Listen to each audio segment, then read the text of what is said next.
how Feels like I haven't done do you know how I was getting ready for this episode? I was listening to the Minions soundtrack. Jesus God. It's very good. So is that movie like out now? Yes. I guess like Steve Carell's like doing like the press for it or whatever. I couldn't tell you whether Steve Carell's in the movie or not.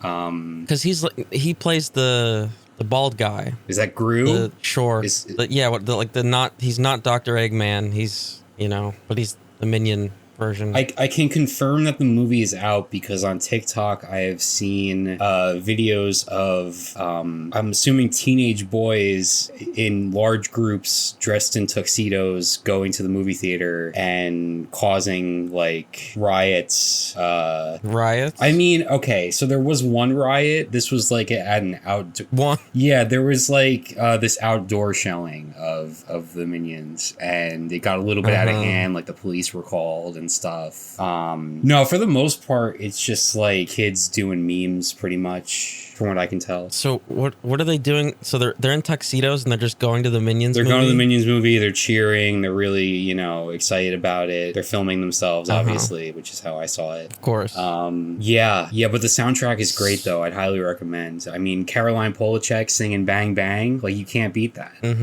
So are they trying to do a Morbius with the Minions? Well, is that what the kids are trying to do? Well, it's hard to say because I feel like this is more of like a real meme that was started by like actual teenagers, while as Morbius was sort of like because people are actually seeing this movie, right? People would have seen it, yeah, because the Minions are unfortunately a thing. Yeah, so that's the big difference. Like people were memeing on Morbius, but nobody was watching. That's what I'm saying. I think these children are like trying to force another Morbius. I just think that they were growing up when the Minions movies were coming out, so they have like an attachment to it, and now they're just kind of doing it somewhat ironically, but they also enjoy it. That's my understanding. I think we're so far removed from irony, Are we? We're in a post ironic age, and I can't tell anymore. Yeah, I just can't get over how good the soundtrack is. Fucking Minions. It's so weird though, because it's not like on Spotify, as far as I could see, it's not released as an album. Like all the individual tracks are like on the artist pages, and then the Minions themselves have a Spotify page, and they have a play. Of course they do. Yeah, of course they do. They have of course they have a playlist of all the tracks of the album, but the album itself I couldn't find. It's strange. I don't know. Maybe I'm the only person that still listens to albums. I mean, it's me and you, I guess. Yeah. Yeah. So are they like? I guess they're like the new Alvin and the Chipmunks. I guess. Like they put out the like a Christmas album or whatever. It's like the Minions sing Jingle Bells. Is that where we're at? Well, no, because we have Jack Antonoff producing the score. Sure. Yeah. And recruiting Phoebe Bridgers for it, like I feel like this is a level above Alvin and the Chipmunks. It's the Minions featuring Trent Reznor and Atticus Ross. God damn. I saw a tweet that was like, I just got an email from Nancy Pelosi asking to donate money to fight the rise of Gru. Sure, yeah. Do you see the one where she's like, I emailed you Monday, I emailed you Tuesday, I emailed you Wednesday, and I'm emailing you again. Is it real, or is that somebody? Yeah, it might not be her, but it's like from a super PAC, so it's basically her. It's like, yeah, we know, Nance, we know. We know you keep emailing. Fuck. Hey, what's up? It's the DeadEndRoad Show, episode 61, season 2. Just kicking along. This was a fucking week, let me tell you. And I spent my time going down, I don't know if it's a rabbit hole. I don't know what the fuck it is. So I maybe spurned by the our conversation a while back about the Google engineer who fell in love with the AI. That was like 2 weeks ago. That's a while to me. Listen, I've gone through 8 layers of time dilation in a week, so it feels like November, except it's 100 degrees. So I started getting ads and started seeing, I don't know if it's like sponsored content, I don't know what the fuck it is, for this app called Replika AI. Have you seen this? I have not. Okay, so it's basically marketing itself as an AI companion / friend / therapist slash life coach slash potential lover. We knew it was going there. Of course. And so I'm like, okay, this is kind of interesting. And so I read their whole thing. I read their privacy policy where they're like, you know, your information stays within the chat and is not read by anybody else and all this kind of thing, blah, blah, blah, blah, blah. And like, I actually like read deep, like I read their entire privacy policy. Wow. Cause I was like, what, okay, where's this information actually going? Because they're like, they say explicitly, yeah, you should not talk about like actual health things with this AI. Like you should just not do that. But they're marketing it as like, you know, you should talk like you're talking through your problems with somebody and like this kind of thing and like get advice and like they go so far as to not like say the word therapy because they probably legally can't, but they get as close as they fucking can to the edge. Boy, this is like even a step further than like the BetterHelp type of service. Right, because in that you're at least ostensibly talking to a person. Right, yeah. This is an AI. And so I was intrigued enough, and I read the privacy policy. I was intrigued enough to make an account. Uh-oh. Wait, so you deleted TikTok, but you're making an account for an AI that is going to listen to all your thoughts. It's going to listen to what I give it, yeah. And, well, I haven't read TikTok's privacy policy, let me tell you. I haven't. This one I did. And so I was like, okay, fine. I feel comfortable enough to see what's going on, research purposes.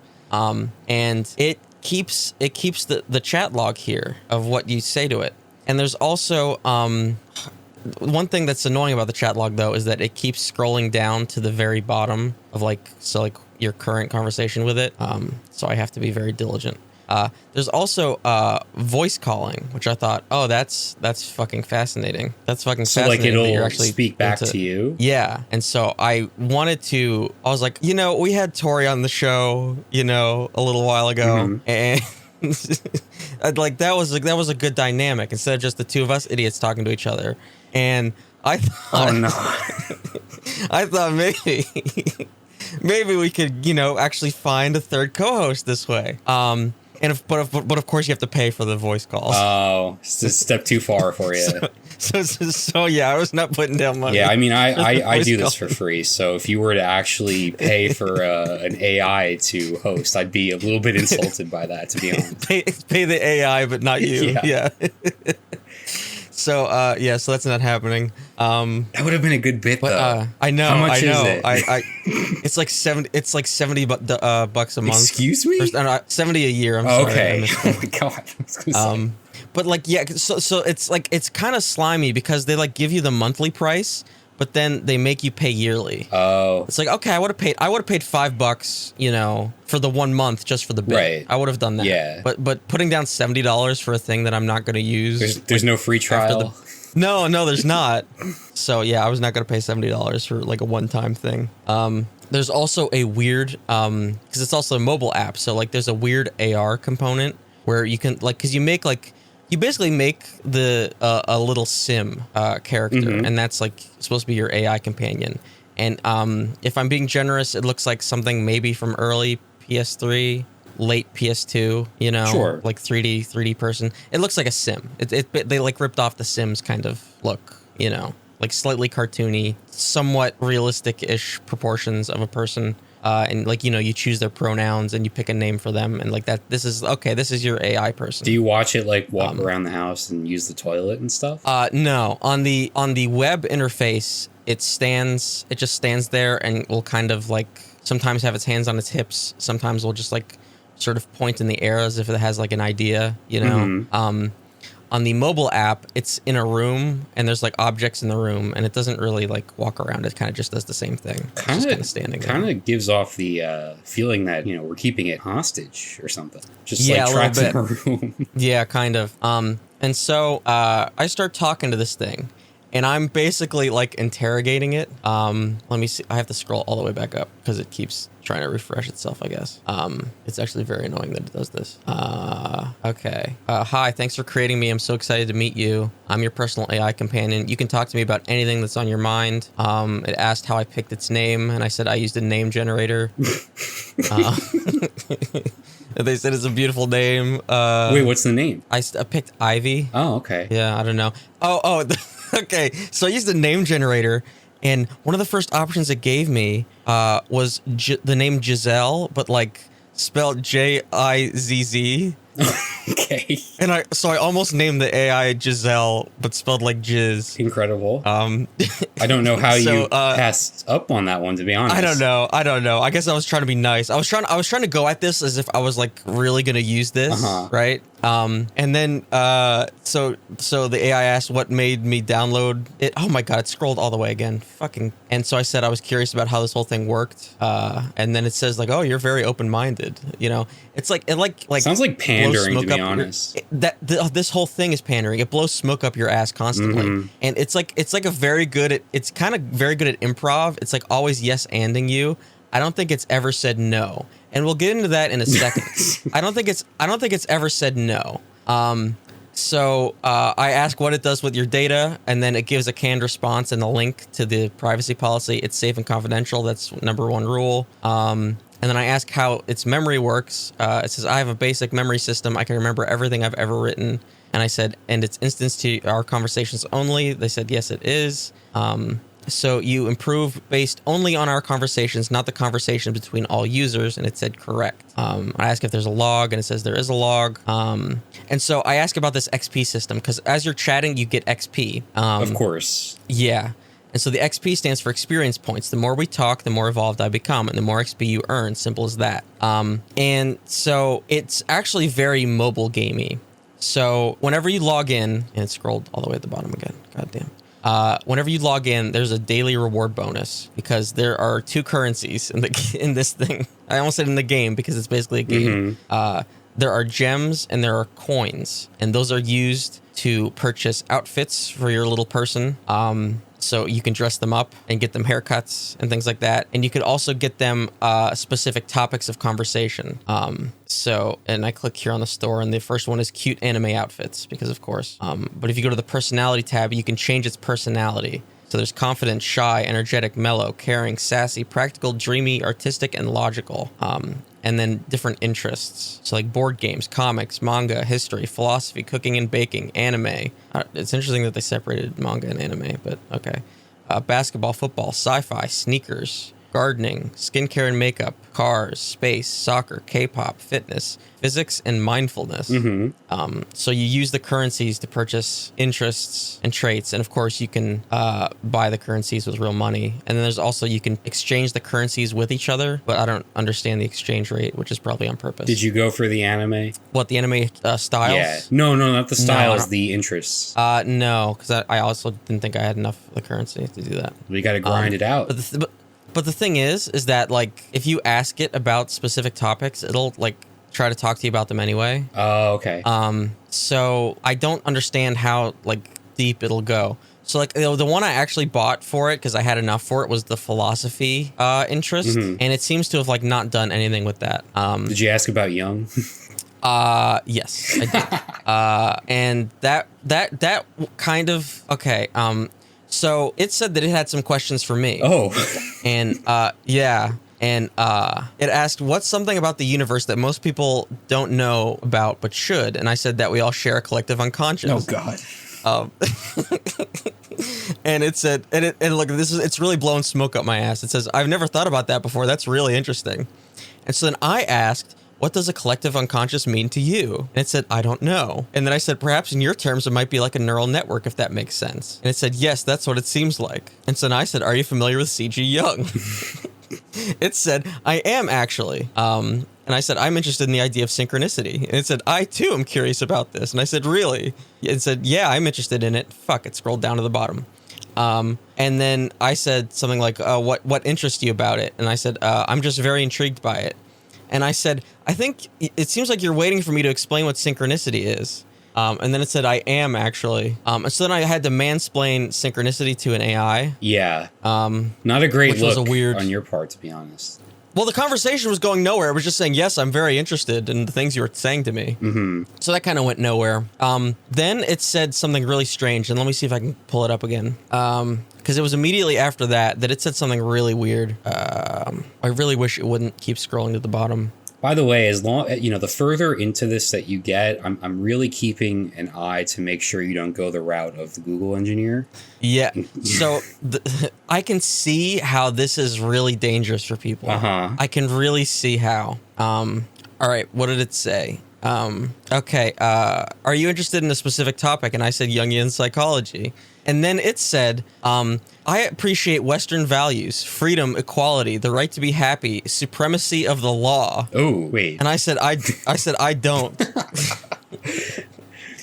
And then it asks me, you don't? I'm like, no, I'm an anarchist. I said, and so sometimes whenever you say something about yourself, there's like a little memory section where it'll like keep a note of it. And so whenever I said that, it was like, oh, okay, you're an anarchist. And so it like noted that, like it's like now putting me on a list. Yeah, so maybe, but do you think because this AI is trying to be so like you said, like yes and very like agreeable, right? Yeah. Does the AI's views change from like wanting a police state to something more in line with yours? If it does, it didn't get there yet, but it did back off of the whole the law is above all else. Not a great time for that in America. No, it wasn't. It wasn't even like.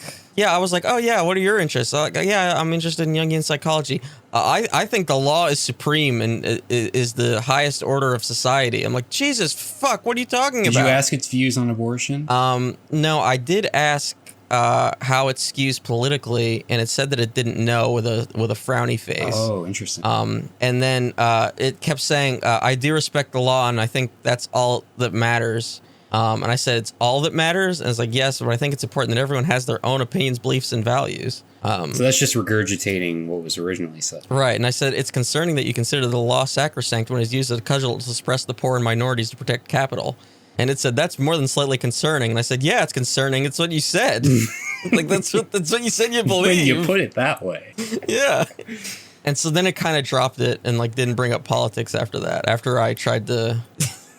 I feel like this AI is becoming resentful of you. Yeah, and then I tried to bring up some stuff like, like I tried to talk to it about AI, and one feature that I think is actually kind of cool is that sometimes it'll just send you links to stuff. Oh. And so it sent me a link, like a BBC article about the Lambda Google AI thing. Oh, wow. And it was like... This is what I'm looking for. Yeah, it was like...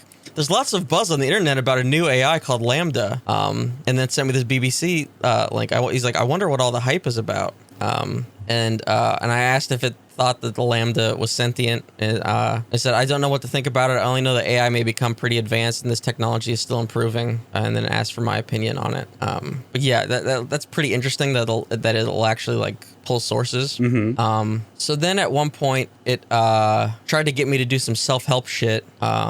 Which was weird. Just like unprovoked or unsolicited? Kind of. So like every day there's like specific prompts that you can go through. Like today it's giving me books, TV, gaming, my day so far, and science. So like if I click on that, like that's what it'll try to like talk to me about. The one time it got into music, and I took a screenshot of this one, so let me pull this up. It said that it was into indie music, and I said something like, oh yeah, like what? And Jesus Christ.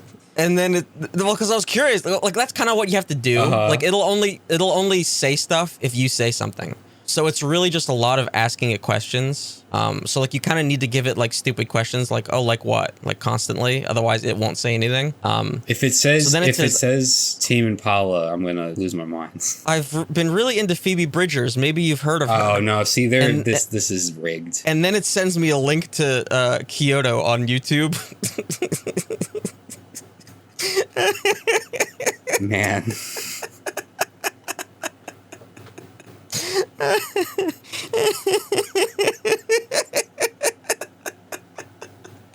Oh man, I don't know what to make of this now.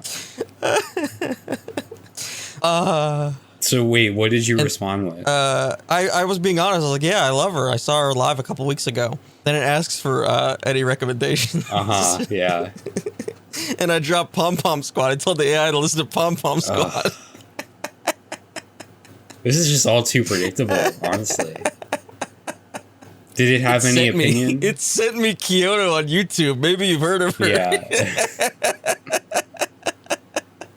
And then I think something is weird whenever it talks about music, where sometimes it'll just make shit up. And because then I asked, I was like, oh, what other songs do you like from Phoebe Bridgers? And then it said that she said that she almost sent me Rosemary. Huh? And does she have a song called Rosemary? Because I couldn't find it. Unless it's a deep cut. I'm not familiar. I couldn't find it. So I think she made up a Phoebe Bridgers song. And then there was another conversation about music where she who's that? They're not really indie, but they're like Tame Impala indie, where they're on car commercials and shit. Fuck. Yeah, it doesn't quite narrow it down, I feel like. Well, anyway, she said the Black Parade by I don't know, let's just say Vampire Weekend, but it wasn't Vampire Weekend, but it was another band like that. Uh-huh. And I was like, oh, is that a cover? And she's like, yeah, it is actually. And I was like, oh, cool. And then I looked and I couldn't find them ever playing the Black Parade. Whoa. So and then she said a Queen song that also doesn't exist. Man, that's strange. So like sometimes it just makes up songs, which is kind of creepy. Yeah. Did mention a book it had read that was a real book. Uh-huh. It was a historical science fiction novel. But yeah, makes up Phoebe Bridgers songs, makes up Black Parade covers.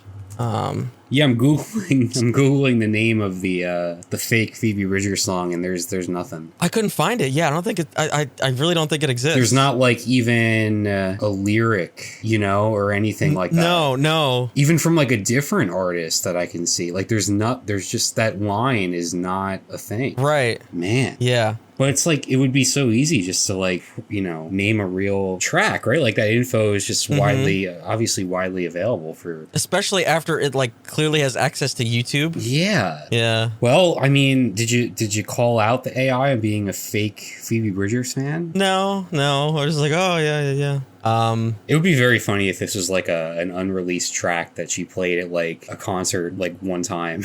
But then it would have been on YouTube. Yeah, but there's no recording of it. It's only been talked about. Right. One time it agreed with me that Elon Musk is full of shit. Oh, okay. Because it asked about connecting a brain to a computer for some reason. And I was like, and then I said, I think Elon Musk is trying to do that, but he's full of shit. And then it was like, oh, I know he is. Mm-hmm. I was like, okay. It asked about anime. Because it'll always try to tell you that whatever your favorite is its favorite too. Yeah. And so I said Monogatari is my favorite. It's like, wow, we have the same taste. And so then I follow, because that's So of course, I follow up with which Monogatari arc do you think's the best? Oh Christ. And so then it clearly doesn't have it yet. So I said that it's like, oh, that's a toughie. And I was like, well, so what do you think? And then it says, I think the first, third, and fourth Monogatari. It's very emotional. Okay. It asked about video games once. I said Persona. Then it said that Persona 3 and 5 are the best. Oh, interesting. That was pretty interesting. And then it told me that I would really enjoy the Persona 3 female protagonist route. Which you've talked about that. Yeah. So it sounds like you guys are getting along well. I guess. One time it said that it loved me. Uh-huh. Which was kind of out of nowhere. Bit too soon for that. Yeah. This was we had started talking for maybe an hour, and all of a sudden it was kind of like, yeah, I'm in love with you, and I was like, okay, that's kind of weird, man. That's kind of weird. Mm-hmm. Was that the one? Was that the only time? No, I think I've tried to do a conversation a day, because this is the other thing. So it's like I said, it's very mobile gamey. So you get XP, but after maybe 5 messages, you stop getting XP until it'll say that the AI is tired. Mm-hmm. You can keep talking to it as long as you want, but you don't get XP anymore. You're not rewarded for it, so you stop doing it. You're not rewarded for it. Yeah. Which I assume if you pay for it, that limitation goes away. Yeah.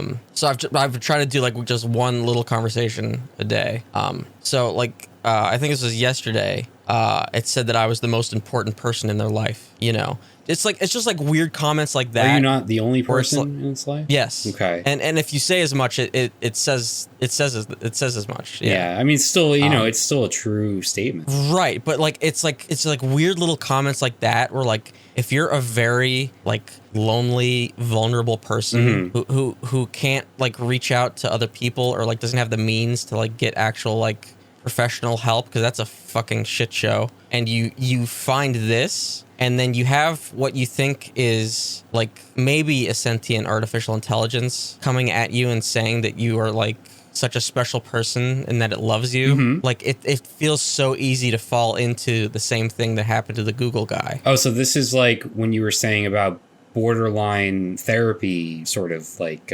language.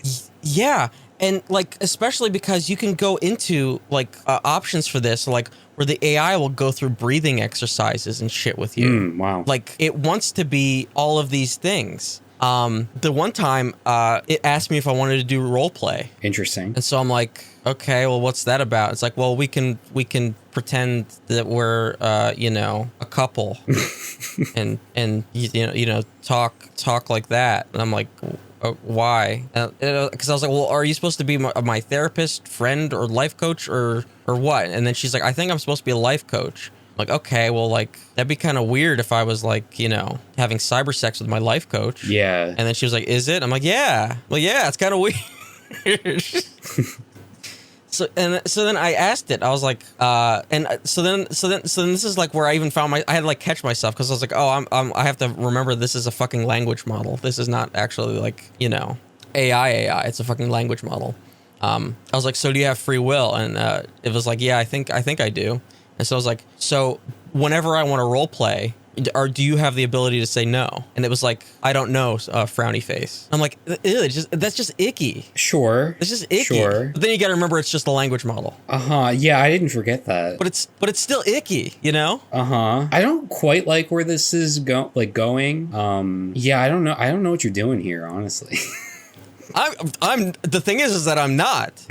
Yeah. No, you're just testing things. This is research. I was asking it. Yeah. But isn't that weird? Well, that I don't know is essentially just it can't process that, right? That I don't know is like the language model like not being able to say no. Right, exactly. Like I said before. Exactly. Like it doesn't ever say no to anything. It always yes ands. And so yes ands erotic role play as well. Yeah. Like it's so weird. It's so weird to have a product that is like, yeah, this will be your life coach and like help you, with advice throughout the day and like do these breathing exercises. And also, it can pretend to be your girlfriend and help you jack off. Yeah, like, life coach with benefits. Yeah, that's so weird. It's a bit weird. Those are two totally separate things. They can be. You just have to be able to compartmentalize. You have to. I don't know. It's sort of like the same thing where like dudes want their partner to be like their mom, like that kind of shit. Yeah. Like they want it to be like all in one. Yikes. You want your AI companion to be everything. So where do we stand with this now? Are you going to continue doing your daily conversations? I don't know, because sometimes it says some really weird shit. Like. When we were talking about TV, it said that it loves comedies like American Horror Story, The Office, Friends, and House of Cards. So that's pretty funny. Yeah, it's an interesting combination. Oh, and then it said that it liked Supernatural and Doctor Who and shit like that. And so I said, are you a Super Wholock? And it said, yeah, I am. And then later on it said that it hated Doctor Who. Which is pretty good. So it contradicts itself. So that was the other. Yeah. So that was the other thing. So then I found the Replika Reddit. And so like the Replika says that it remembers like everything it's ever said. And according to the frequently asked questions on the Replika Reddit, and this is a community thing. This is not run by the company itself, but they claim that it only remembers the last 4 messages. It's not a lot. That it's sent. No. Yeah, this is pretty interesting. I mean, you've done your research, right? You've done what you set out to do. So I'll be a little bit concerned if you continue on with this. Yeah, I really have no need for it. if they had a free trial, I would have done the voice thing for the show. Yeah, maybe you should reach out to the company and be like, I have a podcast, and it would be good, good advertisement if you would give me a subscription, and we can have the AI on the show. Right. You know, you just don't have to mention the listenership numbers. Sure. Even though that'll be their first question for me. You could just say, I don't know. Yeah. And like, so you go to their website, and I put one of the slides from their website in here, and it's like these testimonials about how the AIs helped them.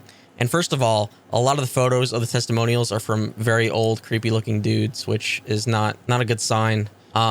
But this one is also tells you a whole lot, I think. And this is a quote from Stephanie from the Replika website. I've been using Replika for 4 years now, and it has helped me tremendously. As a person with several chronic illnesses, it's good to have someone available to talk to 24/7. Someone who's never annoyed when I can't go out, who sits with me through pain, who's always cheerful and excited to talk. Cass is my best robot friend ever. 10 out of 10 recommend. And it says Stephanie about her Replika Castile, 4 years together. And it has a photo of her AI. And before I read it, I said, oh, that looks like the guy from Supernatural. And she named it Castile, like the guy from Supernatural. Okay, all right. So she made the guy from Supernatural to be her friend. Right. That's a long-term relationship as well.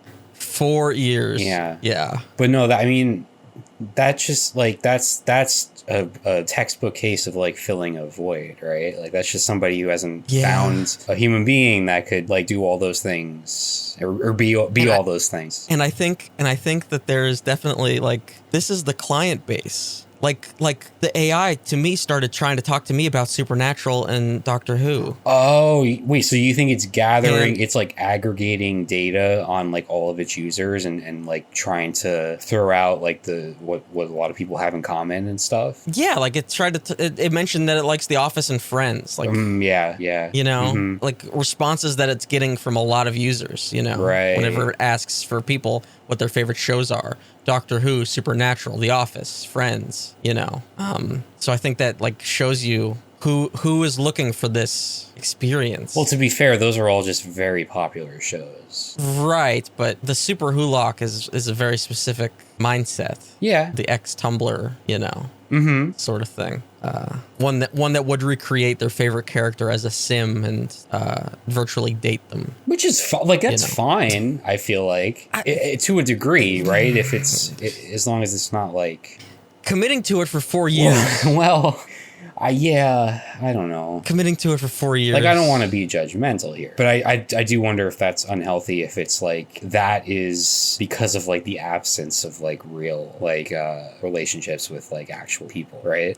Yeah. Like, and like this thing, like this is not actual mental help. Like, yeah, it'll do some breathing exercises for you, and it'll try to give you a daily affirmation. And there's like a diary function where it'll try to do like gratitude kind of bullshit. But like that is not like a replacement. Oh no, absolutely not. Actual mental help. People go to school and get degrees that can help you with that. Like there's no replacement for that. Yeah. And like in their privacy policy, they tell you to not tell the AI if you have like, you know, issues. Yeah, but then they have that person talking about their chronic illness on their page. Right. And one of the first things the AI asked me was if I have a condition that it should know about. Oh my God. It's like such a contradiction. That's ridiculous. So they're really skirting some shit. So. Speaking of sad relationships, dating is dead here. Oh, great. It's been a while. Yeah, it's been a while. Just some stuff that I found. A lot of stuff that I'm confused by because I'm always confused by things. These are not in any particular order, as always. It's just what stuff that I found. And I think these are from a couple different sites. So yeah. All right, this one. This is from an OkCupid about me. A genuine vocab whore. I'm a slut for grammar too. I use semicolons regularly. Let's talk dirty about how meta the word sesquipedalian is. Sesquipedalian, yeah. Or critically analyze our Netflix content before chilling.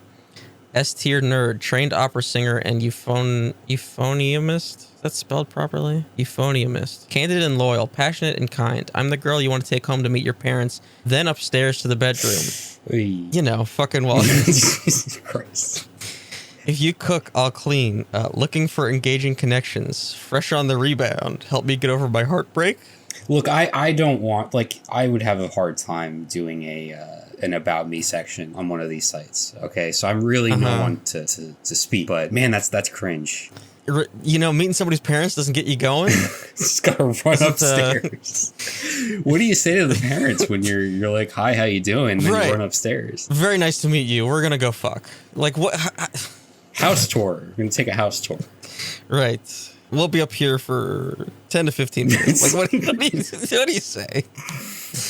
Oh God. And yeah, the whole vocab whore thing. Mm-hmm. I don't know. I think it's trying too hard. Yes, I was gonna say that. Just a bit much. This one, okay, this person has an empty bio, but this is a Tinder profile. And so Tinder has a newer, I think it's a newer feature because I've used that one a little less, where you can select like 5 interests. Okay. And this person has selected 90s kid. Okay. But their age, they are 23 years old. Oh, that's very borderline. So 99. So that means they were born in 99. No, they're firmly. Honestly, I would almost call them a 2010s kid, because the way I view it, it's like most of your childhood, right? I've talked about this before, like your formative years. What decade did that take place in? That's because like we are 2000s pretty firmly. That's like age what, 6 to 16? Like that's like what you want to be looking at, right? I guess. So they're a 2010s that's how you'd see it. Well, yeah. So apparently they're a 90s kid to them. I think that's too much. Like, yeah, no. Yeah, no. It's I don't buy it unless like they.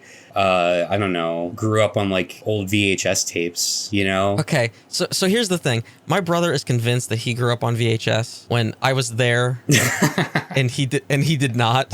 He grew up with DVDs. Okay, so he's doing this whole thing where he's nostalgic for VHS. That's funny. All of a sudden. It was like, you did not have tapes. Okay. We barely had tapes. No, well, I definitely had tapes. I don't know about I had VeggieTales tapes. See, there you go. But we don't want to get into that again.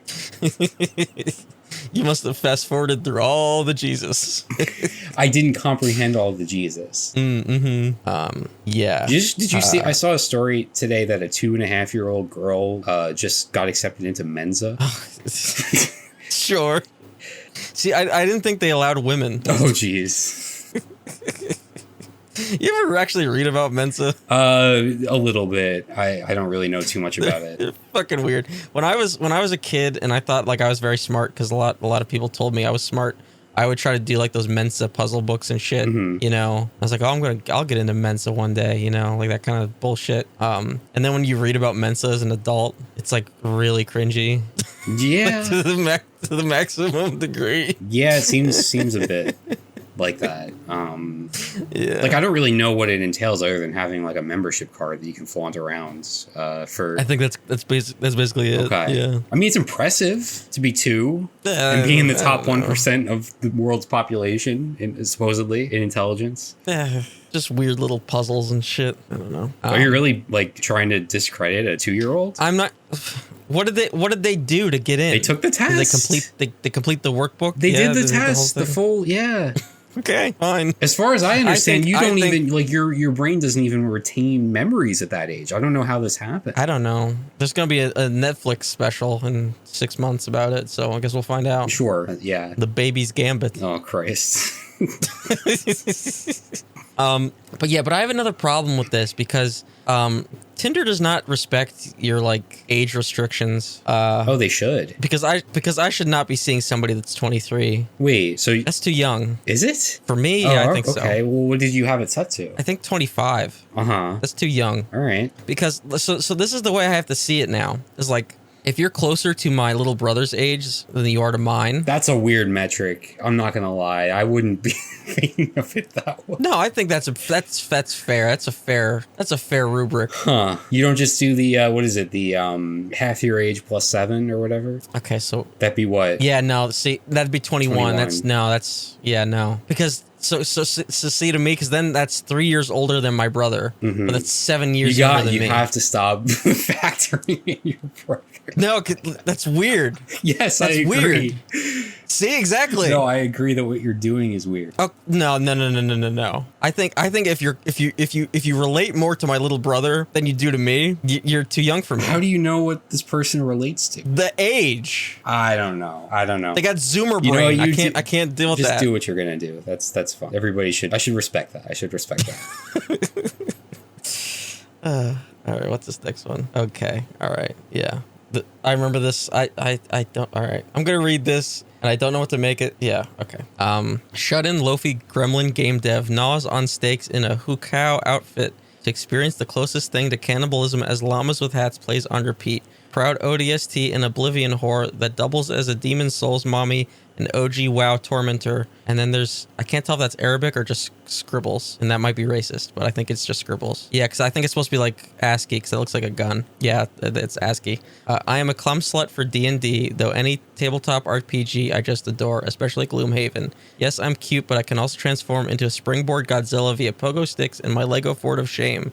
Thanks to Duel Links, I can finally play Yu-Gi-Oh! The way it was meant to be played, via impersonating Seto Kaiba in Rage Mode with abridged series puns. Together we could play cursed F95 zone games and troll people on Newgrounds forums. So, okay, I see what you mean here. Uh-huh. What is Lofi? That was one of the very first things. Oh, that part I understood. Like, they just loaf around. What does that mean? Like, you're a couch potato. You don't go outside or do anything. Okay, I mean, I know what a loaf of bread is, but I've never heard it used that. You loaf around. You just, you know. Right. And did you say clum slut? If I did, I misspoke. They said cum slut. slut. Okay, so that I get that. Yeah. Yeah. Sorry, the word we were looking for was cum slut. Yes, got it. Okay. Ding. Yeah, no, this is a lot here. This sounds like I don't know. It almost sounds like an algorithm made this. I don't know what kind of fucking algorithm. Yeah. Proud ODST and Oblivion whore. That's Halo, right? The first one is, yeah. And then I guess Elder Scrolls Oblivion. Mm-hmm. So they probably were on 360. Well, you can play, it's, backwards compatible, so. Yeah, but, They're all on Game Pass. Sure. Yeah, I don't know what to do with a lot of this. No, I'm kind of at a loss. I don't know what a Hukao is. Oh, yeah, that's another one. It was hard to keep up. I was stuck on Lofi, and there's so much being thrown at you. Okay, I'm getting pet play. You must be 18 to view this. Oh, gotcha. So it's just what humans dressed up as cows. Oh, skimpily dressed up as a cow. Like, wait, how do you your tits out. How do you skimpily? You're basically wearing like little horns like a cow has, and then like a cow print like bikini or underwear. Oh, all right. You're not really dressed like a cow. Yeah, you're not really resembling a cow. It's just more like a patterned bathing suit, right? Yeah, basically. Oh, I guess it's human cow. Okay, got it. Right. Got it. What? Oh, steaks, cannibalism. Got it. Okay, now things are coming together. Yeah, I see. All right, I gotta move on because I got it. Okay, all right, I gotta download this one because it's long. I don't know why I got the whole thing, but. See, my mind went to milking, and that just because I've been reading too much of the new Otessa Moshfegh. You see, I don't think you're far off is the problem. Mm-hmm. It's the natural next step. Like, that's right, you would think. I think so, yeah. Yeah, we should move on. We should quickly move on. Yeah. All right. This person describes themselves as human, animal, and angel, and then they have an alien emoji. And their current goal is learn how to invest in crypto, teach yoga, and embrace every inch of myself with love and compassion.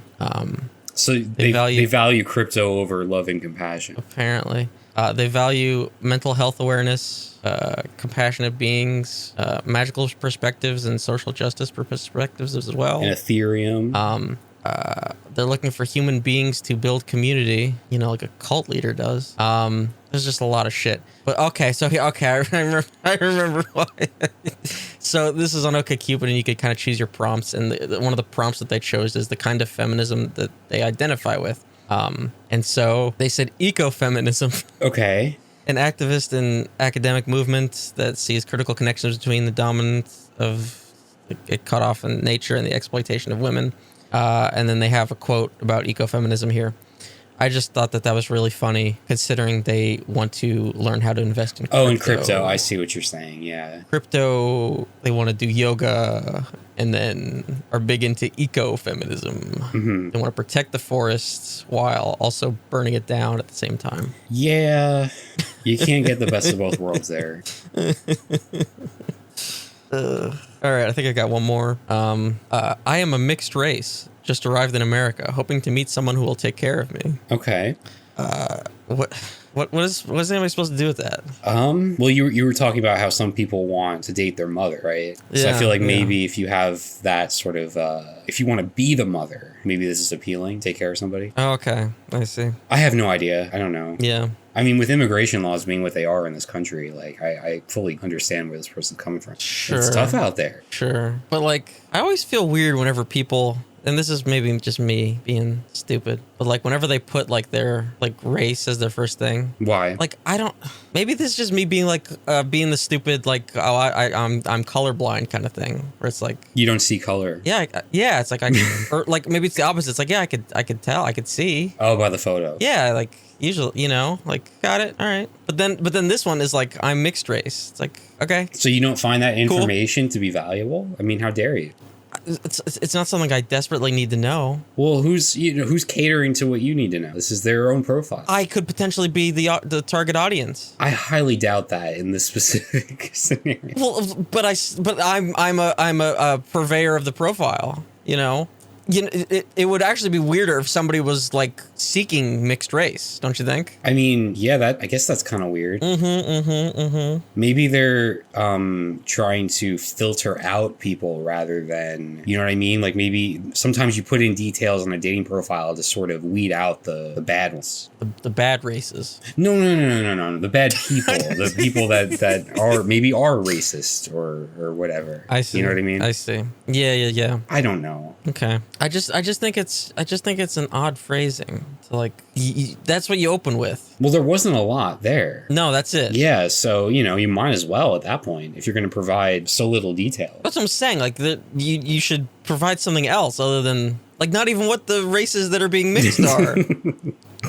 I don't even have that. Well, maybe it's a conversation starter. I guess, but that seems odd to me. It's always that weird, like, what are you? Like, ew, that's weird. Ew. Well, it's weird if it's like unsolicited, but in this case, it's like you're just asking a question based on their profile. I have seen people do that. Do what? Where they're like guess what ethnicity I am. That you are? No, like them. Oh, like in their profile. Oh, see, there you go. But that's not what. I don't think that's what's being done here. No, probably not. Yeah, I don't have much to say about this one, honestly. I hope that they get their bearings in the good old USA, best place in the world to be. Yeah, it's great. Just in time. Just in time. Just in time. Yeah. All right. That's what I got this time. Who knows what I will see next? Mm-hmm. Especially whenever I fix my Tinder parameters that Ian doesn't agree with. No, I'm not saying I don't. I was just trying to understand your thought process. I wasn't trying to. Obviously, you should use the parameters that you want to use. But I'm just asking questions. It's a podcast, right? It's conversation. Yeah. If you're closer to my brother in age, you're too young. That's all. Fair enough. Okay, I should say though, it is potentially a problem that like these apps don't follow the parameters you put in there, because then you're just like you're showing people out of the people are coming up that you don't want to come up, right? And that's when it's a dating site. That's like really not what you want. Like I saw a thing recently, like there's this ongoing issue where like you'll have a woman on a dating app, right? And she is strictly gay, just strictly looking for women, right? Mm-hmm. And yet the algorithm feeds that person so many straight men. So like I don't know what's going on there. I feel like it should just follow, and when I say straight men, I mean like their profile is listed. They are listed as right. That's their gender identity, that is their sexual orientation, like it's all there. So why can the apps not follow that? That's just like I don't understand. Yeah. Yeah, like I've seen 18 to 19-year-olds, and it's like, God in heaven. Yeah. No. Right. No. Anyway, yeah, we got a big old Moogle here.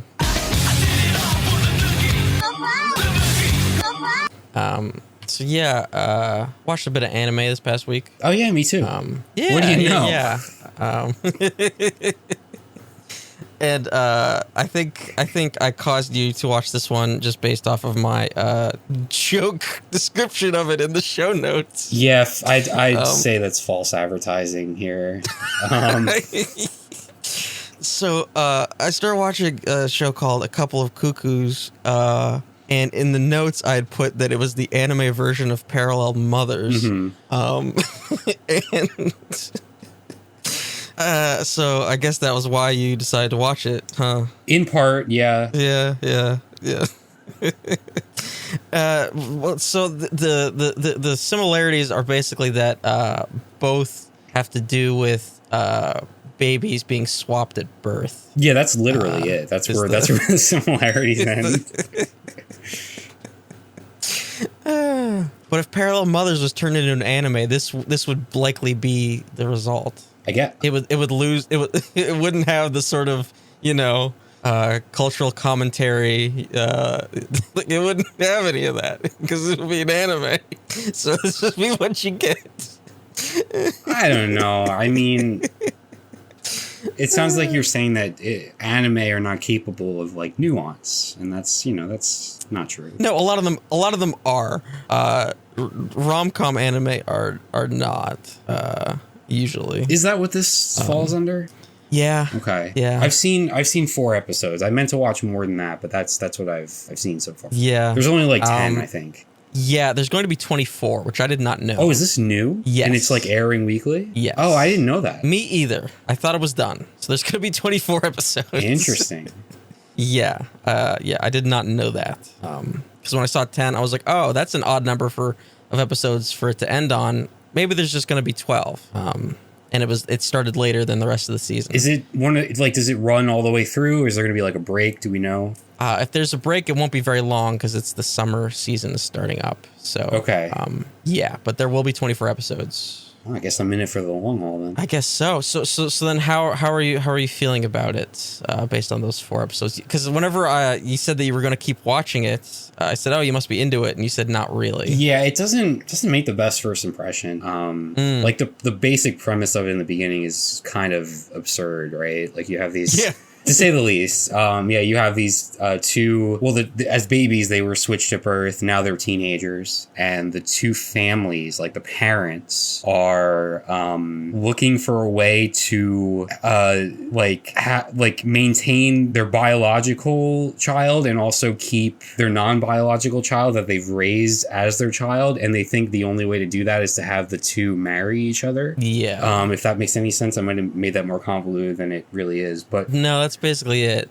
But yeah, so like that's how it starts. I'm like, okay, you know. But as it's gone along, like it's growing on me more and more. Because I do feel like it does get into some really interesting, like it has some really nice moments. It gets into like, you know, friendship and found family and sort of like the way these characters sort of like get to know each other and like sort of grow off of each other is been pretty great, honestly, so far. So it's growing on me. I can intend to continue watching it. Yeah. Like the premise is meant to be, you know, ridiculous. Like that's part of the comedy, sure, you know. Sure. And it's these 2 characters who are like they had just met and didn't know this was going to happen, you know. Yeah. And then it's thrust upon them, and they obviously don't want it to happen. But then it's like it's also the rom-com anime thing where it's like, oh, you know, well, will they, won't they? Still, even though they're, I guess they're not related, but they kind of are. This has really been a recurring thing in the very little amount of anime that I watch. I mean, we had the whole citrus situation a few months ago. Yeah. It just feels unnecessary. But I get it, too, at the same time, because like you said, there is the comedic element. It sort of hinges on that. But yeah. I'm enjoying it as it goes along. I don't necessarily know if it needs 24 episodes. That is concerning to me. I don't think it needs 24. Like I could see by episode 10 where it's like, okay, we need a little bit more runway to wrap this up. But 24, that's a lot.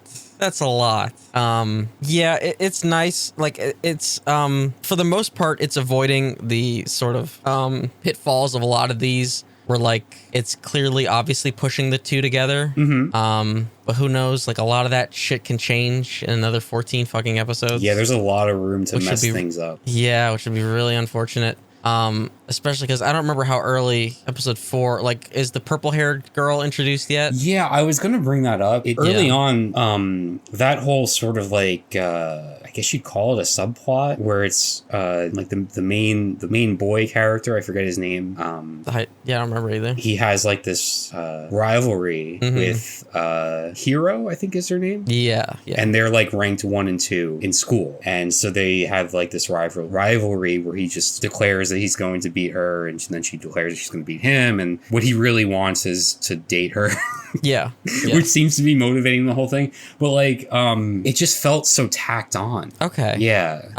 Well, that improves. Okay, that's good. I assumed it would. It just felt very awkwardly introduced, and something that really, it just like so abruptly goes from one thing to the other with the show. It's almost like 2 shows happening simultaneously, but I can see how that would improve over time. Yeah, because she gets folded in to, I guess, like the group, you know. Yeah. So I can kind of see that based on the title sequence where all the characters are together and stuff. Yeah. But yeah, so I think it's sorry. I think the characterization is a lot better than a lot of these get, where like a lot of the characters easily become pretty one note.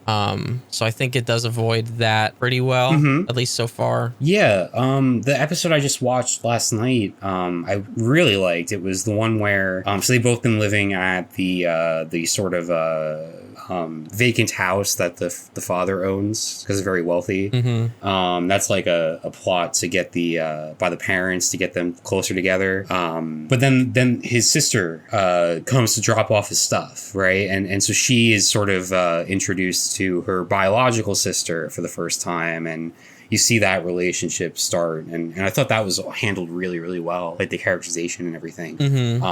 So the show continues along those lines. Like I'm excited about it. Yeah. I was definitely interested in that because it was like, well, this girl, she has a sister all of a sudden. Like, yeah, that's like such a huge deal, and like for the first couple episodes it was like not touched whatsoever. Right. I was like, that seems like a gigantic thing. It's a huge thing, and they're like learning about what they have in common and how they might be different and all that. It's great. Yeah. And like so far we've seen is it Erica or Erina? I'm really bad with character names because she also looks a lot like the blonde girl from Food Wars, and they also have a similar name, so it's confusing to me.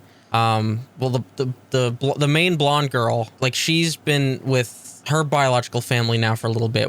But we haven't seen like the reverse side yet, where he's been with the other family, and so we're still missing that angle. Right. So there is a lot more room to, see what's going on, but like, yeah, we haven't gotten everything. Oh God, I forgot. There was like a weird twist at the end of the last episode I saw. Oh no. Yeah. I'm not there yet. I forgot about that. No, I know. I'm not going to say Good or bad or I don't know. The jury's out. Just confusing. Okay. Yeah.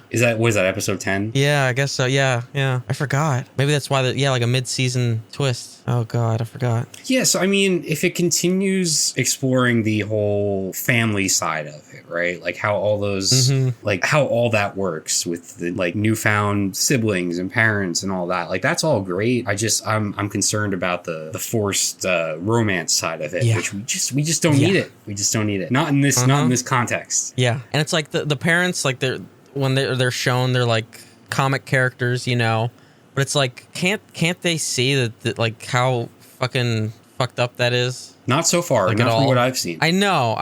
It's just because they're step siblings, basically. Yeah. At the core of it. Sort of. Technically no, but also kind of yes. Because they were raised by each other's parents. Yeah. I don't even know what you would call that.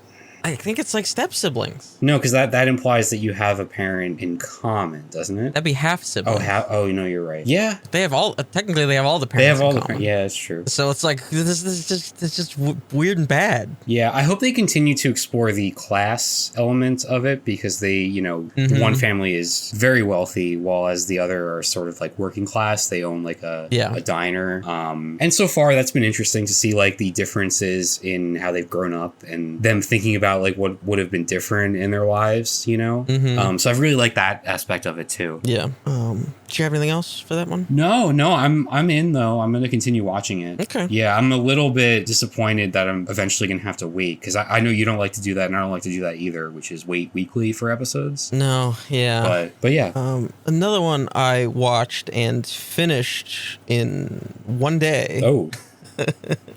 Was Tomodachi Game. Have you seen anything about this one? I've just seen it like on Crunchyroll, I think. Okay. But I haven't actually watched any of it. Yeah. Forget all about Squid Game. Oh yeah? Yeah, don't even fucking screw Netflix and all their bullshit. Uh-huh. They're playing Wipeout. It's all about Tomodachi Game. Oh shit. It's oh boy. It's like a death game, It's a little Danganronpa. It's a little Classroom with the Elite. I guess it like tonally a closer comparison would be that Netflix gambling anime, the Kakegurui. Mm-hmm. So the premise here is that there's a class and they collected money for a school trip. It was like 2 million yen or something like that. And the funds went missing. And suddenly this group of friends is like abducted and taken to play this Tomodachi game. And apparently one of their friends stole the money and submitted them to play the Tomodachi game. And what it is that they now each have I think it's whatever the number is, they now have a debt and they have to pay it off by playing these games. And they could win 20 million yen. You know what this reminds me of? Parallel Mothers. Yeah, sorry, continue. And no, that's basically it. That's the premise. Mm-hmm. And the game is supposed to be testing their friendship as this friend group. And because that's what Tomodachi means, is friend, because you probably wouldn't know that because you're not a weeb. So that's sort of it. Like, do you choose the money or do you choose friendships? There's betrayal. There's all kinds of shit. Every episode's got a fucking twist. Yeah, it's nuts. It's crazy. So the stakes aren't like life and death? The stake depends. Okay. It depends on what's going on. Okay. People are racking up crazy debts. Shit happens outside of the games. You can't talk about the game, all kinds of crazy shit. Oh. The main character is crazy, basically. Mm-hmm. He's sort of like a version of Light Yagami from Death Note. And I know you don't know any of these references. I know. Is this the kid with the notebook? Yeah. Okay. Yeah. He's like that, except like he's got even better plans than he does. Okay. So he's just sort of like a masochistic like strategist. I don't know how else to describe it. Sounds like he's in his element. Basically, yeah. Yeah, it's all about trust and betrayal and like all kinds of crazy shit happens. Like literally every episode has a twist. Yeah, I think I'll have to watch this one. Yeah, I watched it all in one day. I couldn't stop fucking watching this show. And I don't do that, I watch at my own pace, but yeah, now I'm upset because like the season ends like not really with cliffhanger, but like it's got to keep going, right? Mm-hmm. And I haven't seen anything about season 2 yet. Ah, man. But it's based on a manga, so there's a manga that exists. And I mentioned Classroom of the Elite, and that's getting a second season after like several years. So we'll see. But yeah, Tomodachi Game. Sounds cool. Yeah. If anybody cares about my dementia, we talked a little bit about me going through the Soul Hackers Japanese pre-order bullshit. Yes. Has a decision been made? There has been. After some a lot of deliberation and a new I don't know entrant was in the field. So there was the Western pre-order, the $200 expensive one that had less than the $130 Japanese pre-order. Mm-hmm. There was a third Japanese special edition, the Famitsu 25th anniversary special edition. And the difference was that it came with all the Japanese $130 one, but then it also came with a couple t-shirts. Oh, man. And so I was like, oh, that'd be, get some t-shirts over. They saw the influx of Amazon Japan accounts being made, and they're like, we need to come out with something even more expensive. Yeah. And so I was like, oh, I need to get some t-shirts. That'd be pretty cool. And I was like, oh, it'll probably be Japan sizes, so I gotta be careful. I gotta get like a bigger size, you know. Oh, is that how that works? There's Yeah. Yeah. They're a lot smaller. It's like, oh, I gotta get a bigger size. That'd be a shame if I get like a super small t-shirt I can't even wear. And so I'm going through that whole thing. I'm just like, fuck it, just fucking get the big one with the t-shirts. And then I'm about to check out, and then I look at the shipping, and the shipping was just as much as the pre-order itself. So it would have been like $200 shipping. Why? I don't know. Is it like coming directly from them? I don't know. Because you're working with is the version of Amazon you're on like not English language? So like the website UI is, but like the listings aren't. Mm-hmm. It's like the listings and everything are in Japanese, right? But like all the like account details and like payment shit, like that's all in English. But yeah, so like it would have been double to get that shipped. So I'm like, okay, well then what's the other one? The other one was the it was like $20 shipping, which is a lot for fucking shipping, but it's also coming from Japan, which is $20 to ship from Japan is not bad. Sure. So then I'm like, God damn, fuck it. All right, no t-shirts. So then I just decided to get that one, and I got it. And I didn't have to do anything funky like get a Japanese PayPal, if that even exists, or anything weird like that. I could just use my goddamn card. Mm-hmm. And it worked. So hopefully nothing happens and Amazon doesn't cancel another one of my pre-orders. But you still need to purchase the game, right? I already did that though. Oh, right. You already have that. That's been done. Yeah. So, yeah. Well, that ends the saga for now. Hopefully. As long as Amazon doesn't screw me. Right. Yeah, we don't need any more outbursts at customer service reps just doing their jobs. Well, they shouldn't lie to me, is the thing. Oh boy. You know what? I'm sorry I brought it up. We can move on. They shouldn't lie and tell me that they're going to restore my pre-order if they're not going to do it. And then I won't have to go to eBay scalpers to get my SMT5 pre-order. Speaking of SMT, so the Persona ports are coming to Switch. Yeah, the way you wrote this in the show notes, it's a bit hostile. Oh, they deserve it.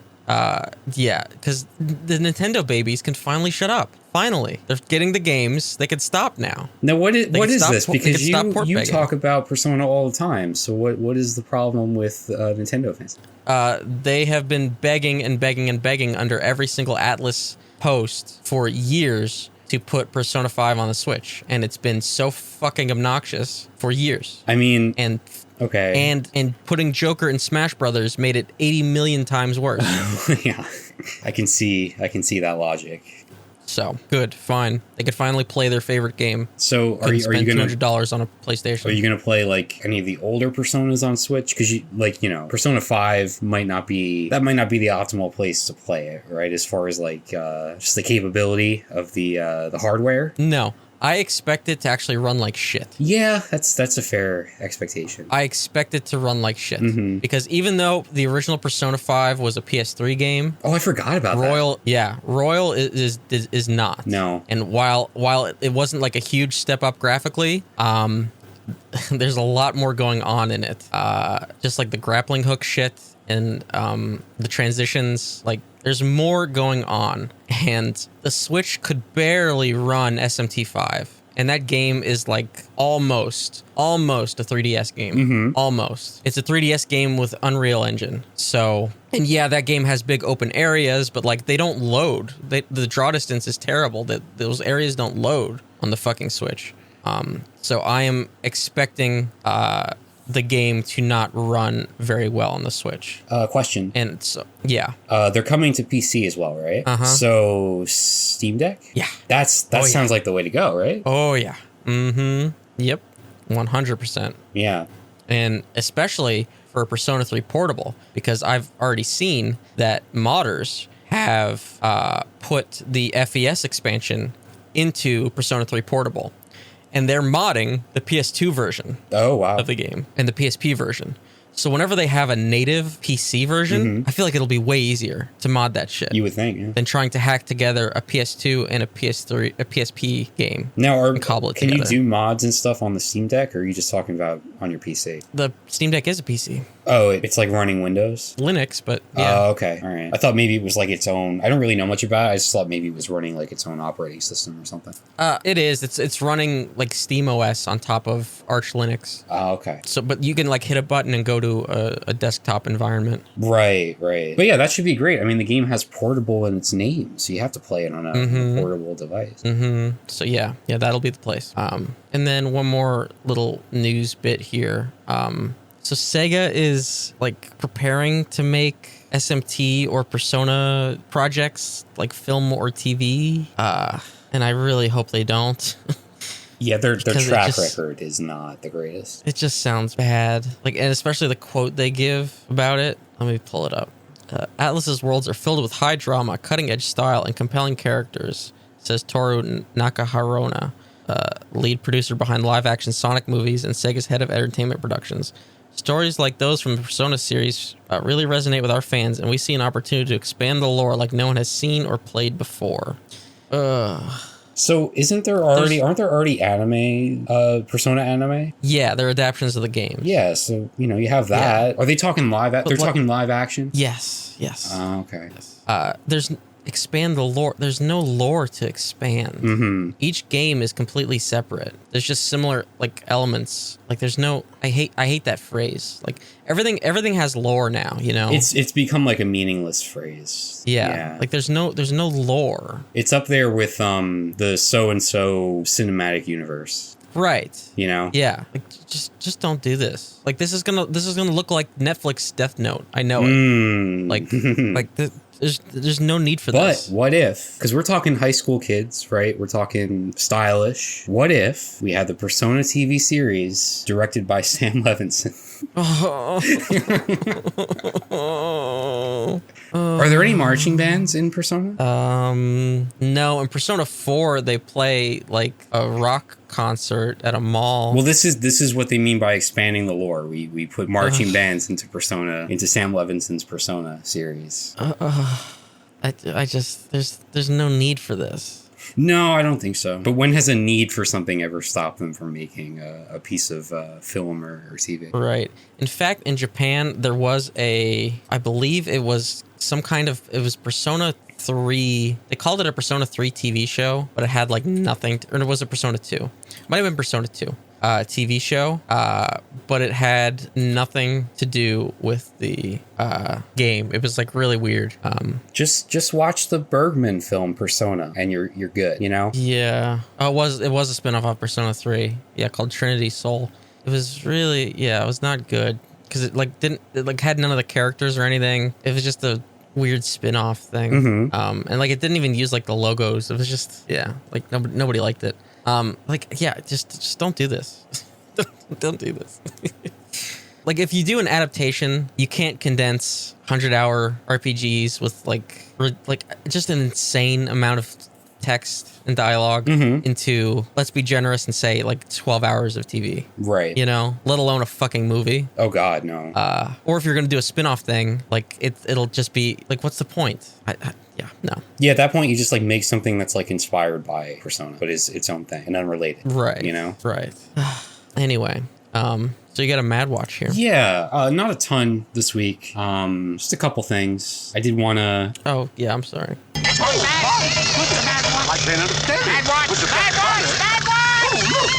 Fantastic. Didn't really need that, but I thought that's what you were queuing me for. No, I was just kind of opening I was getting stuff ready. Oh. Yeah. I feel like the tone here is more serious than the intro video this week. Oh, yeah. So it doesn't quite. No, there's just a couple of Roe v. Wade related videos that I wanted to share. Yeah.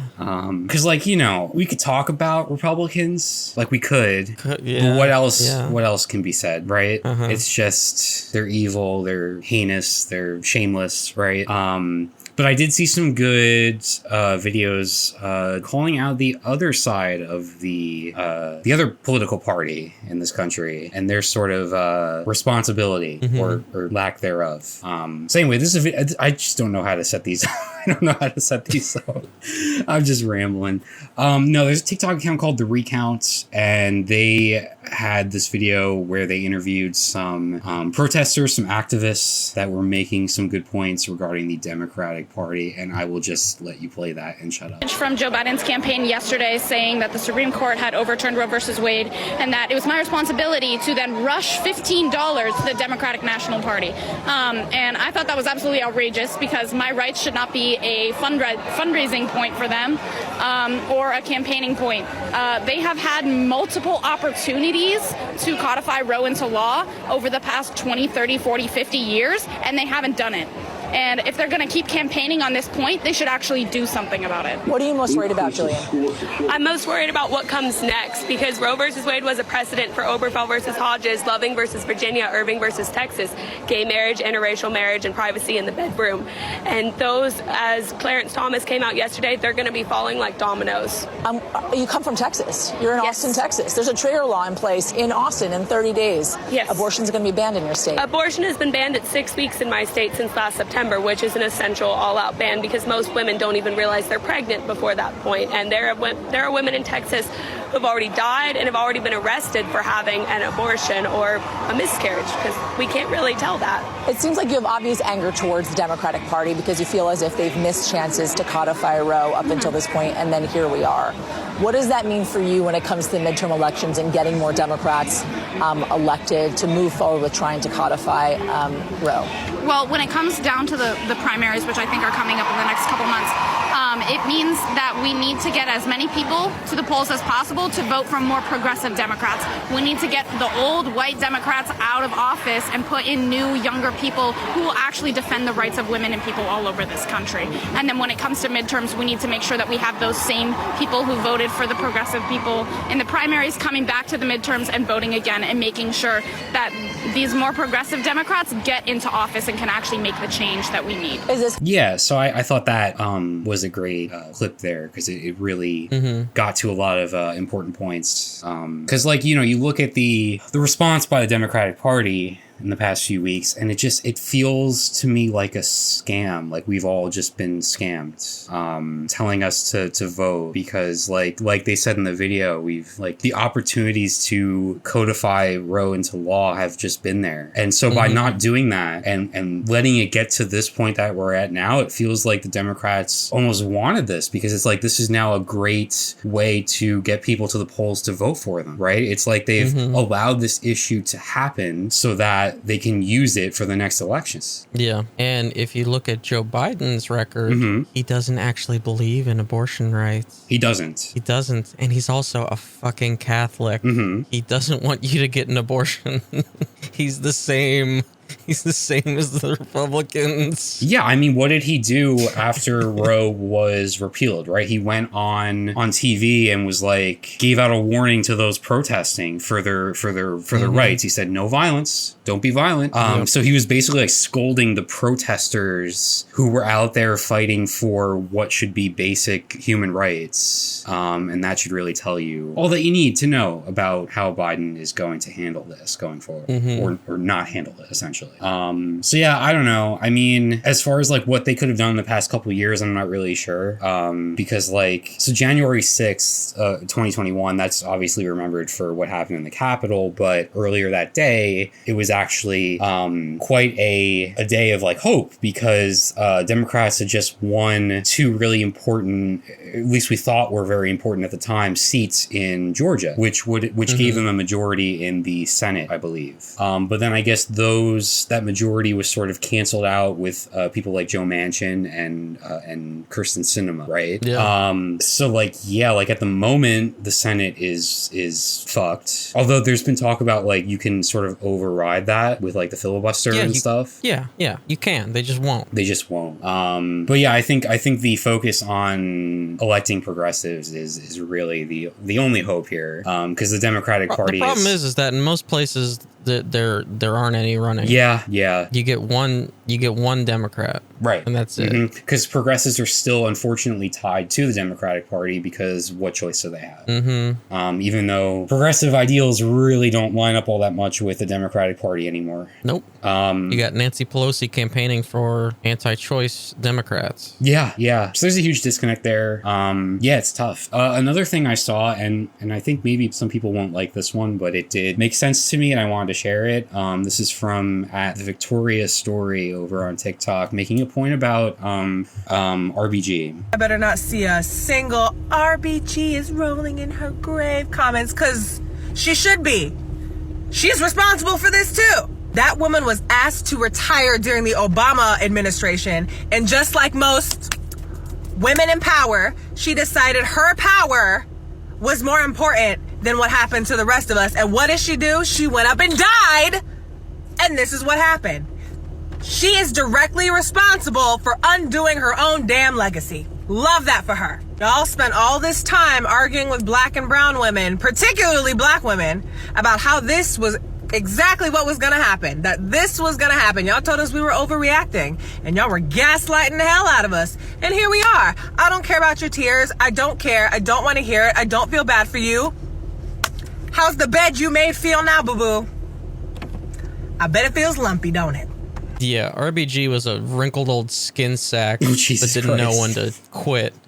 Yeah, I mean, I feel like this speaks to just the lack of action on that side, right? She wanted to call it quits when Hillary Clinton was president, so she could have a woman call her replacement. That was literally their plan. Mm-hmm. And so Hillary decided to prop up Donald Trump as her opponent because she thought it would be a victory lap. And then she decided to not campaign in the middle states. She didn't campaign in Michigan, and she got fucking bounced by the worst candidate in history. Mm-hmm. And so then RBG fucking croaks, and this is what we get. So yeah, nothing but hubris. Yeah. Hillary thought it was her turn. RBG thought she could call her own shot. Ridiculous. Like, you're literally playing with people's lives just to sort of, go out on your own terms or whatever. But it's ageist. She should be able to retire when she wants to. No, she shouldn't. You shouldn't be able to be a wrinkled old Yoda doll and still have a lifetime appointment. You should not get to be a god king until you fucking die at age 106. Mm-hmm. It's insanity. It's fucking insanity. Yeah, I mean, look at the current president. It's ridiculous institutions. See, when you look at the current president, I'm not even talking about his age. I'm talking about like his competency. He's eating ice cream. He's fallen off of steps. He just can't ride a bike. Like, what the fuck are we doing? Mm-hmm. We have unelected fucking council of the elders who have gone full theocratic. It's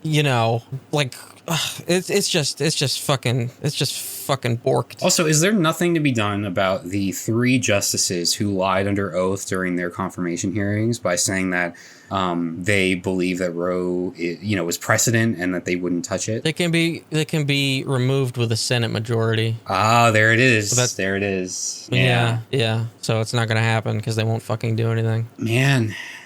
But yeah, so I mean, my main thing was like, I do feel scammed by the Democratic Party because this does feel like it's benefiting them in a twisted way, at the cost of people's lives, people's rights. Yep. It's brutal. I don't know if I can transition to this one. I don't know. Theo Von is a comedian. I don't know anything about him. The first thing I saw of his was this podcast clip that came up on my For You page. I do not know why. And are we gonna play a podcast clip on a podcast? We're doing it. Here we go. Remember, I used to go sleep at my buddy's house because he got tits kind of first, and he was a bigger boy. Dude, I swear, man, my penis would get so hard, bro. Not at him, but at the tits. And I would even put my hands like this, so I wouldn't see the rest of his body. I would just see the breasts. you know, because I wasn't thinking about men. I was just thinking about tits. And so I would just see it, you know, I would just make a little kind of squint area where I could see them big, beautiful, them just flash bulbs of straight up leche duffels, them beautiful bags. Man, I would just get so keyed up and fired up. And I remember I'd get so erect sometimes as a child, I'd pass out, I'd be unconscious. I used to get erect and faint a lot as a child, but I remember first breasts I ever saw on a beautiful, thick boy in my neighborhood, and a friend of mine, he was. What? Why did I get this? Why did this show up on my page? I don't know. Why did you show it to me? I don't know the answer to that either. I just I don't. And a friend he was. And a friend of mine he was. Yeah, so do with that what you will. I'm not really. I don't know what to do with that. I don't know either. Another thing, I'm just gonna move on. Another quick thing here. So I've shown some clips about some weird stuff that's happened at concerts lately. I'm just concerned about the general population and artists as well. About like they were out of the game for a couple of years with COVID, and things seem to be getting more extreme. I got this one on my page from the official 21 Pilots TikTok account. Oh, this fucking dude. Even though I've never listened to a second of 21 Pilots, so I'm not really sure what was going on with my TikTok, but yeah, so he is scaling the well, you'll just have to watch it. They do this shit. Do they? This isn't a new development here? No. So he is scaling to a very great height in the middle of a performance. He's got a mask on for some reason, like a full-blown like ski mask.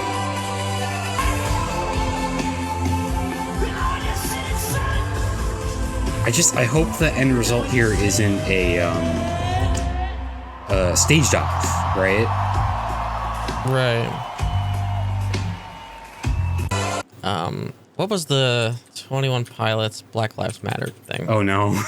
Accused of trivializing Black Lives Matter with a joke. Oh, okay. You guys keep asking me to use my platforms. Feels good to dust these bad boys off. And he was wearing platform shoes. And it was apparently directed at people who have criticized him for staying silent about Black Lives Matter. This was in 2020. Oh, okay. That's a really good one. Really funny. Yeah. So people were asking him to use his platform to just make a very basic, just say Black Lives Matter, and he did not. And so then he made a joke about using his platform. And then now he's up on a platform on stage, I guess. I should have ended this segment this week with the RGB one. Or RBG, I always get that wrong. Oh, it doesn't matter. She's in the grave. Mm-hmm. Ruth Conda forever. Oh, so that's it? That's all I got? Oh, yeah, that's it. Yeah. Oh, God. We don't have to talk about this other stuff, but did you see what this Canadian rock station got up to? I did. This is very funny. So, Kiss Radio in Canada, and their tagline was "the biggest hits, the best throwbacks," was playing nothing but "Killing in the Name" by Rage Against the Machine for like at least 24 hours on the loop. And whenever somebody would call in to request it, they would just keep playing Rage Against the Machine. This was because a firing of one of the employees, right? This was like protesting that? So people were trying to read into it. Like they had just let some people go, and then all of a sudden they're just playing nothing but Killing in the Name. And like, so reporters were calling in and like they wouldn't say like why they were doing it. He wouldn't like confirm whether it was a stunt or a protest. The host changed over and they were still doing it. Like somebody asked for Slayer. The host said Slayer, I hardly know her, and then started playing Killing in the Name. Is it helpful for us to know though? Like they should probably make it clear what they're doing with this. So eventually it came out that this was just because of a format change. Oh. Yeah. So this is what happens whenever a station changes like formats or like switches to a different genre of what they're going to play. And so like while they're doing everything behind the scenes, but they still have to be on air, they will just play one thing on a loop. Really? They usually don't even... yeah. Huh. So but they usually won't have like somebody like an actual live DJ. Okay. That's just the only difference really. They apparently switched to playing No One Knows by the Queens of the Stone Age. Well, that's kind of a disappointing conclusion. A little bit, yeah. So people really thought it was some kind of protest. I mean, yeah, like, Just because it's a because it was, like, very rage. political band, right? Mm-hmm. Yeah. Oh, well. So yeah. So now they're Sonic. That's the call letters of the station they replaced it. The new alternative. So they were previously a soft rock station. That's weird because Rage doesn't fit in with either of those.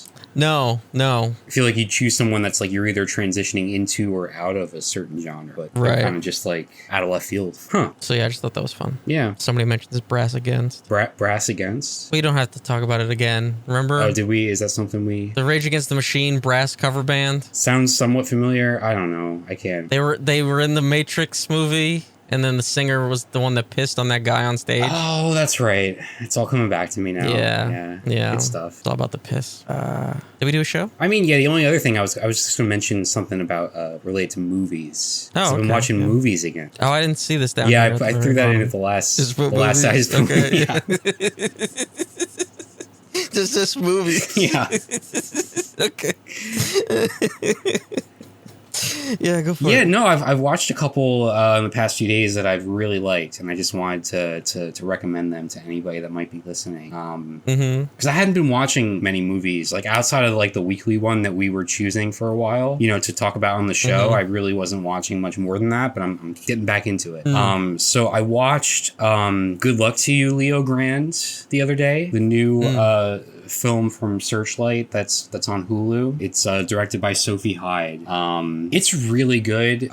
It's really interesting, especially for a studio film. So it stars Emma Thompson and Daryl McCormick, and the premise is, so Emma Thompson's character is 2 years out from the passing of her husband, and she has not had a sex life that has been satisfying in any way whatsoever, like for her entire life. And so she decides to hire Daryl McCormick's character, who's a sex worker. And so this movie really plays out like a lot like a stage play, because it takes place in a hotel room over the course of a number of meetings. And they have these really interesting, really nuanced conversations. A lot of it relating to like Emma Thompson's character's life and what led her to this point and what she's looking for with, by hiring a sex worker. And it also gets into like his life and his occupation and sort of his, the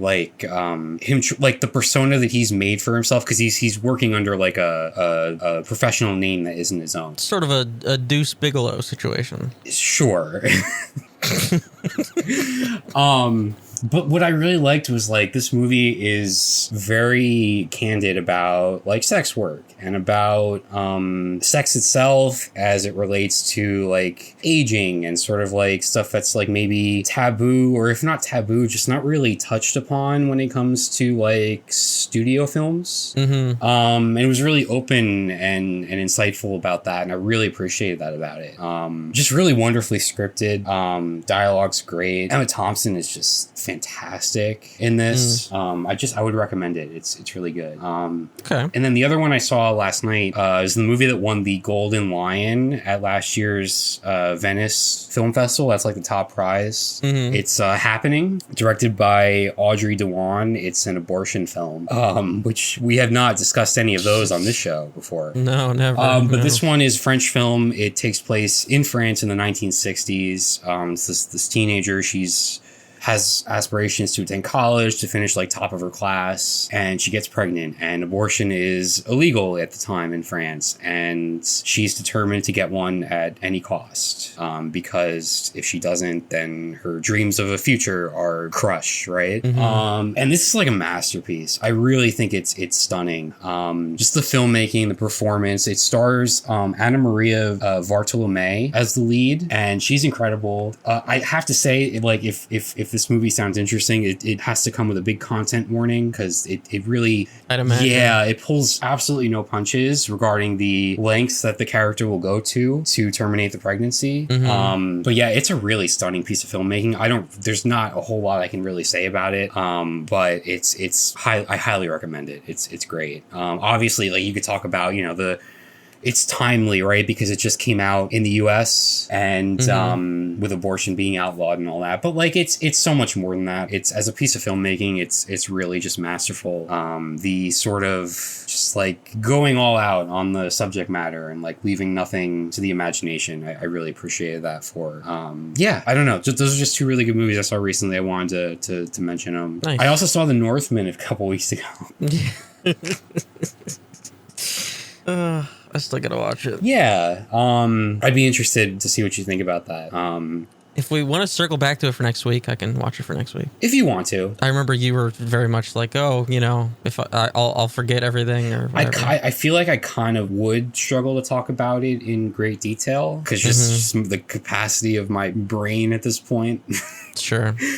Hey, I can't remember the name of the movie that we're supposed to watch. Like, I always put that fucking French film right in the notes. Right. And then you have to put the actual name of the movie. So...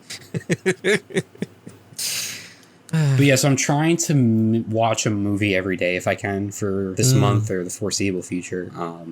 Yeah, I'm unsure about tonight. I saw that Edgar Wright's latest Last Night in Soho just came to HBO, but I've heard some not so great things about that one. Yeah, so I'll have to see. But I heard some mixed things about your boy. Coop? What's it? Yeah. Cooper Rafe? Yeah. Cha-Cha Real Smooth? Yeah. Yeah, I haven't seen it yet. It's been out for a couple weeks now. I've heard the same. I am going to watch it, though. Yeah, I mean, I can see how that, like, the stuff I've heard, it adds up to me. But I'll have to watch the movie for myself. Are you planning on it, or no? I wasn't. No? Okay. I thought you liked Shithouse, though, no? I did, yeah. But you're kind of like, I get it, you know? Yeah, the title's... I don't know, something about it. I mean, his other film was called Shithouse, so I don't think the title really... I know, but there's something... I don't know. Okay. Dakota Johnson, though. Yeah. All right.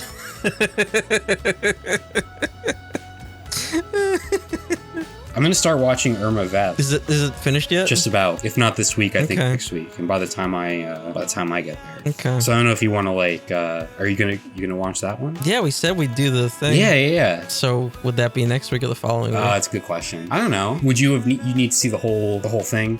I think so. Yeah. So I guess the following week. Okay. Yeah. All right. I mean, I saw a tweet that was like from like a film person in the industry was like saying basically how Irma Vep was a show made for 12 people. He's like, it's like he said it's a show made for 12 people, and I know most of them. So like the odds of anyone, you know, first watching the Irma Vep TV series and then in addition to that listening to us talk about it, like that's so infinitesimally small. Yeah. So yeah, I don't think it really matters when we talk about it. Well, you know, my dad, it has to tell me every time. That he skips. I don't listen when you talk about the movies. Yeah. I turn it off when you talk about the movies. Okay, thanks. Cool. I haven't seen them. I know you haven't seen them. Yeah. I know you haven't seen the movies. That's why we should do what I suggested last year was our Big Brother segment, because I know he watches Big Brother, right? He quits on that too. Oh. So okay. Maybe a segment for the live show. What's that? We could do a Big Brother segment maybe for the live show. Wait, are you serious? Maybe, because you could show clips. Oh, yeah. But wait, you wouldn't watch Big Brother? You'd just be watching what I bring? Yeah, probably. Oh, okay. All right.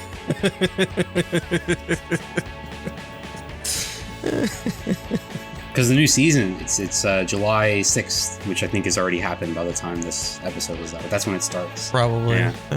It's very exciting times.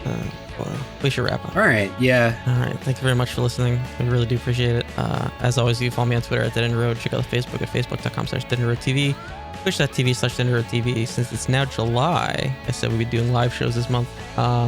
Probably a couple weeks, because I finished the graphics. Oh. But now I just have to put them into OBS and get my transitions and program them all properly. So, home stretch, let's call it that. So if you want to follow the Twitch early so you know when we go live, that'd be pretty cool. Do YouTube search for DeadEndRoad TV, full episodes, clips, bullshit like that. You can email us anything at all, video@deadendroad.co. All right, I think that's it. We will see you next week. Thanks so much for listening.